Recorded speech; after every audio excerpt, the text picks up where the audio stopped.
नमस्ते, मी Snehal सरपणकर. SP9 मराठीमध्ये आपलं पुन्हा एकदा स्वागत. तर पाहूयात आजची विशेष बातमी. ग्रामीण भागातील स्ट्रोक रुग्णांना गोल्डन आवरमध्ये तातडीने आणि अत्याधुनिक उपचार देण्यासाठी रिमोट रोबोटिक न्यूरो इंटरव्हेन्शन हा दूरस्थ पद्धतीने रोबोटिक उपचार सुविधा देण्याबाबतचा प्रस्ताव सादर करण्याच्या सूचना सार्वजनिक आरोग्य मंत्री प्रकाश आंबेडकर यांनी दिल्या आहेत. तर पाहूयात आजची सविस्तर बातमी. गेल्या काही वर्षात स्ट्रोक रुग्णसंख्येत वाढ होत आहे. अशा रुग्णांना गोल्डन आवरमध्ये उपचार मिळणे अत्यंत महत्त्वाचे असते.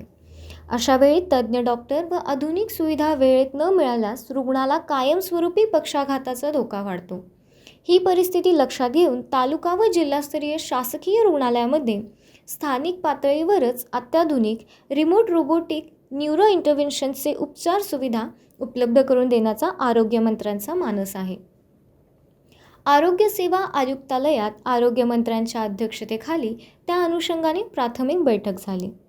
बैठकीला खासदार माननीय डॉक्टर अनिल बोंडे, आमदार माननीय उमा खापरे, आरोग्य सेवा आयुक्त डॉक्टर कादंबरी बलकवडे, राष्ट्रीय आरोग्य अभियान आयुक्त डॉक्टर सुनील भोकरे, आरोग्य संचालक डॉक्टर विजय कंदेवाड, केम वरिष्ठ hybrid neurosurgeon doctor Nitin Dange उपस्थित होते.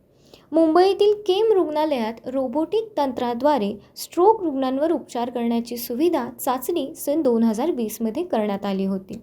या रुग्णालयातील वरिष्ठ hybrid neurosurgeon doctor Nitin Dange आणि तज्ज्ञ डॉक्टरांच्या मार्गदर्शनाखाली ग्रामीण भागात ही सुविधा उपलब्ध करून देण्याबाबत विचार सुरू आहे. ही योजना कार्यान्वित झाल्यास ग्रामीण भागातील रुग्णांना हब आणि स्पोक प्रणालीद्वारे रिमोट रोबोटिक न्यूरो इंटरव्हेन्शनची सुविधा देण्यात येणार आहे.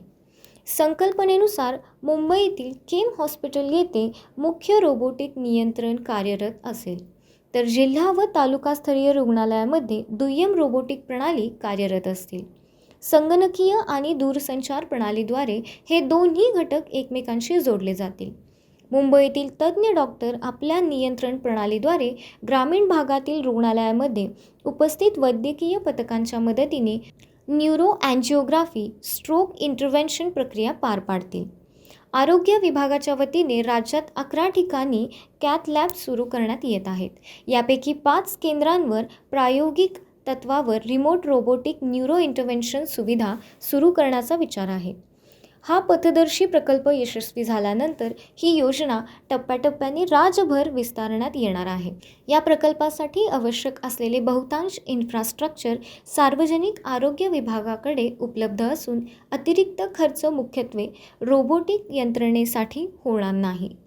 टेलिमेडिसिन आणि ई-संजीवनी प्रणालीच्या माध्यमातून ही सेवा अधिक प्रभावीपणे राबवण्याचे नियोजन करण्यात येत आहे. याबाबत अशाच जिल्ह्यातील, राज्यातील व राष्ट्रीय स्तरावरील ताज्या बातम्या पाहण्यासाठी पाहत रहा SP9 मराठी न्यूज चॅनेल. या चॅनेलच्या माध्यमातून विविध क्षेत्रात उल्लेखनीय कार्य करणाऱ्या मान्यवरांच्या प्रेरणादायी मुलाखती तसेच महत्त्वाची माहिती आणि घडामोडी आपल्यापर्यंत पोहोचवल्या जातील. अशा नवीन बातम्या आणि माहिती मिळवण्यासाठी चॅनलला लाईक करा, शेअर करा आणि हो, सबस्क्राईब करायला विसरू नका. पाहत रहा SP9 Marathi, your time your news. धन्यवाद.